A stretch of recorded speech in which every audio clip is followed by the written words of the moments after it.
नमस्कार दोस्तों, आज हम लोग बात करने वाले हैं 1935 से आगे की महत्वपूर्ण घटनाओं पर। इससे पहले हम लोग 1935 से पहले की जो घटनाएं हैं वो देख चुके हैं। तो बात करते हैं 1935 की घटनाओं पर। जी हाँ दोस्तों, 1935 तो ध्यान रखिएगा कि 1935 में भारत शासन अधिनियम जो है वो भारत में लाया गया था। जी हाँ, 1935 में, और द्वैध शासन व्यवस्था की शुरुआत भारत में की गई थी। द्वैध शासन व्यवस्था जो है ना दोस्तों, वो क्या होता है कि जैसे भारत में क्या होता है, वैसे तो एकल शासन व्यवस्था है, लेकिन जैसे अमेरिका है वहाँ पर क्या है कि देश की अलग नागरिकता होती है और राज्यों की अलग, उस तरह की व्यवस्था यहाँ पर की गई थी। 1 अप्रैल 1935 में ही RBI, Reserve Bank of India की स्थापना भी की गई थी। ध्यान रखिएगा कि ऑस्बर्न स्मिथ जो है वो पहले गवर्नर थे इस 1935 में जो आरबीआई स्थापित किया गया था, और सीडी देशमुख का फर्स्ट इंडियन यानी कि प्रथम भारतीय यहाँ पर क्या थे, गवर्नर थे। इसको हम याद कैसे रखेंगे दोस्तों, यह महत्वपूर्ण बात है।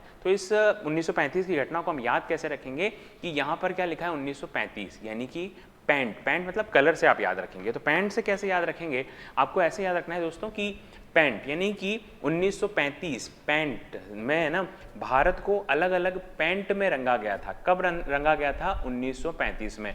और रंगते रंगते किसका निर्माण कर दिया, रंगते रंगते निर्माण कर दिया आरबीआई का। तो ये बात ध्यान रखना है कि भारत शासन अधिनियम और आरबीआई की स्थापना द्वैध शासन के साथ में 1935। ठीक है दोस्तों, आगे चलते हैं।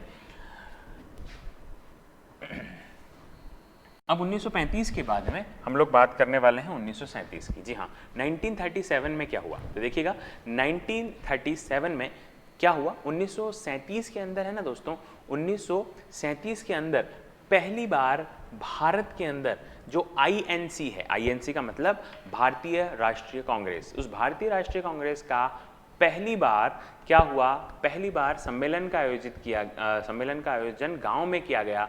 गांव का नाम क्या था, गांव का नाम था फैजपुर। फैजपुर कहां पर है, फैजपुर है वेस्ट बंगाल में। जी हाँ दोस्तों, वेस्ट बंगाल में। अब इसको हम याद कैसे रखेंगे कि 1937 जो है ना, उससे हम याद कैसे करेंगे, 37 इसको बोलते हैं, यानी कि सेंट। तो सेंट से आप इसको याद कैसे करेंगे कि सेंट लगाकर गांव के लोग फेसबुक चलाते हैं। फेसपुर है ना दोस्तों, फेसपुर, तो फेसबुक पढ़ने में कैसा लग रहा है, पढ़ने में ऐसा लगता है फेसबुक की तरह। तो इसको हम याद ऐसे रखेंगे कि भैया सेंट लगाकर गांव के लोग जो है ना क्या करते हैं, फेसबुक चलाते हैं। तो ये बात हमको याद रखेगी। अच्छा, एक बात और ध्यान रखिएगा कि इस की अध्यक्षता किसने की थी। तो ध्यान रखिएगा कि इस आईएनसी के इस सम्मेलन की अध्यक्षता जो है वो पंडित जवाहरलाल नेहरू के द्वारा की गई थी। ये बात समझ में आई दोस्तों।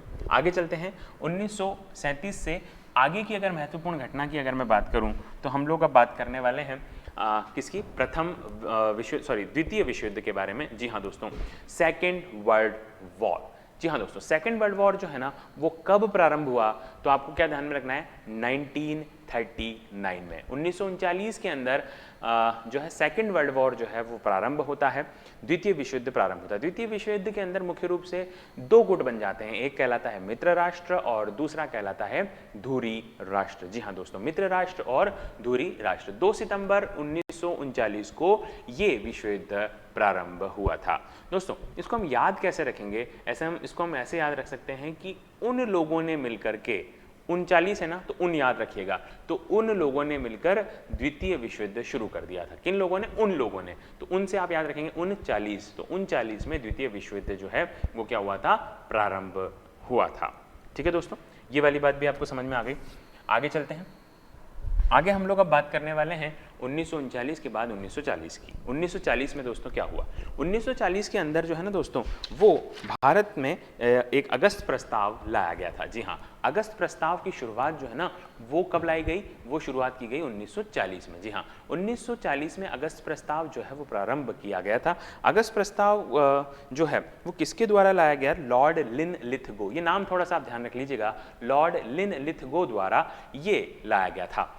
और 8 अगस्त 1940 को ये अगस्त प्रस्ताव लाया गया, और पाकिस्तान शब्द की जो डिमांड है वो भी 1940 में लाई गई थी। जी हाँ दोस्तों, ये पाकिस्तान जो शब्द है ना दोस्तों, ये किसने दिया, तो नाम ध्यान रखिएगा, पाकिस्तान जो शब्द है ये किसने दिया, ये दिया चौधरी रहमत अली ने। जी हाँ दोस्तों, चौधरी रहमत अली नामक व्यक्ति ने ये पाकिस्तान नामक शब्द दिया था। ये बात आप ध्यान में रख लीजिएगा। इसको याद कैसे रखने वाले हैं 1940 की घटना को? 1940 में दो महत्वपूर्ण बात आपको ध्यान में रखनी है, एक अगस्त प्रस्ताव और एक पाकिस्तान की बात। तो ध्यान रखिएगा, अली बाबा 40 चोर, अली बाबा 40 चोर अगस्त प्रस्ताव में भाग लेने आए और कहां पहुंच गए? पाकिस्तान। अली बाबा 40 चोर अगस्त प्रस्ताव में भाग लेने आए और कहां पहुंच गए? वो पहुंच गए पाकिस्तान। ठीक है दोस्तों, तो ये वाली बात भी आपको याद होगी। अब चलते हैं 1940 के बाद दोस्तों हम लोग बात करेंगे 1942 की। अब ये 1942 में क्या हुआ है ना, 1942 के अंदर क्रिप्स मिशन भारत आया था। जी हाँ दोस्तों, क्रिप्स मिशन भारत कब आया? तो ध्यान रखिएगा 1942 में, 22 मार्च 1942 को ये भारत पहुंचा। और स्टैफर्ड जो क्रिप्स है ना, स्टैफर्ड क्रिप्स जो हैं वो इसके अध्यक्ष के रूप में यहाँ पर आए थे। इनका मुख्य उद्देश्य ये था कि भारत को डोमिनियन स्टेट का दर्जा देना। डोमिनियन स्टेट का तात्पर्य ये होता है कि भारत आज़ाद तो होगा लेकिन अंतिम निर्णय भारत के हाथ में नहीं होगा। जी हाँ दोस्तों, स्टैफर्ड क्रिप्स ने ये बात कही। और जब 22 मार्च 1942 को ये भारत आया था तब भारत में है ना एक उम्मीद जगी थी कि भारत को बहुत जल्दी जो है वो क्या कर दिया जाएगा? स्वतंत्र कर दिया जाएगा। जी हाँ दोस्तों, और उसके बाद में दोस्तों एक और छोटी सी बात आपको क्या ध्यान में रखनी है कि यहाँ पर 1942 के अंदर एक आंदोलन जो है वो भी शुरू किया गया था जिसका नाम क्या था? असहयोग आंदोलन, सॉरी असहयोग आंदोलन नहीं, यहाँ पर शुरू किया गया था भारत छोड़ो आंदोलन। जी हाँ दोस्तों, यहाँ पर बहुत कंफ्यूजन होता है, असहयोग आंदोलन नहीं, भारत छोड़ो आंदोलन जो है वो शुरू किया गया था, है ना। और भारत छोड़ो आंदोलन के दौरान जो है महात्मा गांधी को गिरफ्तार भी कर लिया गया था। अरुण आसफ अली और बहुत सारे लोगों ने यहाँ पर इसका आगे नेतृत्व किया। महात्मा गांधी ने करो या मरो का नारा भी यहाँ पर दिया था। जी हाँ, डू और डाई जो है वो नारा 1942 के इस असहयोग आंदोलन, सॉरी भारत छोड़ो आंदोलन, क्विट इंडिया मूवमेंट के दौरान जो है वो दिया गया था। इसको हम याद कैसे रखते हैं? इसको हम याद ऐसे रखते हैं कि 42 से आप याद रखेंगे भैया, तो भैया जो है ना वो क्रिप्स से आप याद रखेंगे चिप्स, और भारत छोड़ो तो याद रखिएगा भैया चिप्स खाते खाते भारत छोड़ो। हमने अंग्रेजों को क्या कहा कि भैया चिप्स खाते खाते भारत छोड़ो। ठीक है दोस्तों, तो ये बात हुई कब की? ये बात हुई 1942 की। 1942 के बाद में अब हम बात करते हैं 1945 की, है ना दोस्तों। 1945 की बात करते हैं। अब यहाँ पर 1945 में क्या घटना घटी? तो ध्यान रखिएगा 1945 के अंदर पहली बात जो आपको ध्यान में रखनी है वो ये ध्यान में रख लीजिएगा कि 1945 के अंदर जो है ना दोस्तों वो शिमला समझौता की शुरुआत की गई थी। जी हाँ दोस्तों, शिमला समझौता, जिसे वेवल समझौता के नाम से भी जाना जाता है, क्योंकि लॉर्ड जो वेवल है ना दोस्तों, उन्होंने इस शिमला समझौते की शुरुआत की थी। जी हाँ दोस्तों, और उसके अलावा एक और बात आपको क्या ध्यान में रखनी है कि सेकेंड वर्ल्ड वॉर जो है, द्वितीय विश्व युद्ध जो, वो भी समाप्त यहाँ पर कर दिया गया था। जी हाँ, उसके अलावा आप उसको याद कैसे रखेंगे? आप याद रखेंगे 45 से, है ना, 45 से आप याद रखेंगे पैंथर, है ना। पैंथर जो है ना वो शिमला गया समझौता करने और उसने क्या कर दिया? द्वितीय विश्व युद्ध को समाप्त कर दिया। पैंथर शिमला गया समझौता करने और उसने क्या कर दिया? उसने द्वितीय विश्व युद्ध को ही समाप्त कर दिया था। जी हाँ दोस्तों, तो ये बात हुई कब की? 1945। 1945 के बाद अब हम बात करने वाले हैं 1946 की। कब की बात करने वाले हैं? 1946 की। 1946 में क्या हुआ? 1946 में कैबिनेट मिशन भारत आया था। जी हाँ दोस्तों, कैबिनेट मिशन जो है ना वो भारत आया। कब भारत आया? तो वो कैबिनेट मिशन जो है ना दोस्तों वो 1946 में भारत आया था। कैबिनेट मिशन में जो प्रमुख व्यक्ति थे उनका नाम क्या क्या था? तो नाम ध्यान रख लीजिएगा। कैबिनेट मिशन एक नाम था स्टैफर्ड क्रिप्स जो हम पहले ही देख चुके हैं। उसके अलावा एक नाम आपको ध्यान में रखना है एवी अलेक्जेंडर, और उसके अलावा एक नाम ध्यान रखना है पैथिक लॉरेंस। तो ये तीन प्रमुख सदस्य थे। क्या क्या नाम बताया? स्टैफर्ड क्रिप्स, एवी अलेक्जेंडर और पैथिक लॉरेंस। ये जो है ना ये भारत में आते हैं इस कैबिनेट मिशन के रूप में। और भारत में इनका जो उद्देश्य था वो ये था कि संविधान सभा की स्थापना करना, और इस संविधान सभा में 389 जो है ना वो उन व्यक्तियों का इन्होंने क्या किया?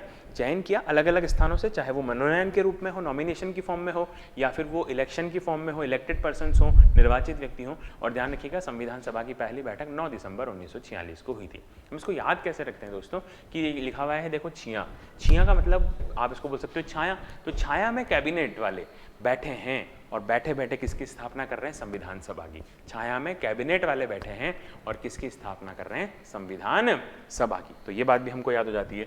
और 1946 के बाद में देखते हैं अंतिम यानी हमारे आज़ादी का वर्ष 1947। दोस्तों आप जानते हैं 15 अगस्त सन 1947 को भारत देश आज़ाद हुआ था। जी हाँ दोस्तों, 15 अगस्त 1947 अर्धरात्रि को भारत देश आज़ाद हुआ। उस समय में यानी कि 1947 के समय में भारत के जो गवर्नर जनरल थे, अंतिम अंग्रेज गवर्नर जनरल, उनका नाम क्या था? Lord Mountbatten. उन्होंने 15 अगस्त 1947 को भारत को आज़ाद कर दिया था। जी हाँ, उससे पहले लॉर्ड माउंट बैटन ने 3 जून 1947 को एक माउंट बैटन योजना तैयार की थी, जिसके अंतर्गत ये कहा गया कि यार आप या तो चाहें तो पाकिस्तान में शामिल हो जाएं या भारत में, या फिर एक अलग ही राष्ट्र आप चाहें तो बना सकते हैं। जी हाँ दोस्तों, तो नाम आपको ध्यान रखना है, लॉर्ड माउंट बैटन। और उस एक और प्रश्न पूछा जाता है एग्जाम के अंदर कि उस समय में यानी भारत की आज़ादी के समय में जो है ब्रिटेन के प्रधानमंत्री कौन थे? तो नाम ध्यान रख लीजिएगा, क्लीमेंट एटली जो है वो उस समय में भारत के क्या थे? प्रधानमंत्री थे। याद कैसे रखेंगे? ये लिखा है 47 यानी सेंटा बनकर आया माउंट बैटन और भारत को क्या कर दिया? आज़ाद। सेंटा बनकर आया माउंट बैटन और भारत को क्या कर दिया? आज़ाद। दोस्तों अगर वीडियो पसंद आया हो तो प्लीज़ लाइक, शेयर और सब्सक्राइब ज़रूर करिएगा। कमेंट बॉक्स में ज़रूर बताते रहिएगा कि आपको वीडियो कैसा लगा, खासतौर पर ट्रिक आपको कैसी लगी, जो हमारा मुख्य उद्देश्य है ये सभी घटनाएं आपको याद कराने का। आज के लिए फिलहाल इतना ही। जय हिंद, जय भारत।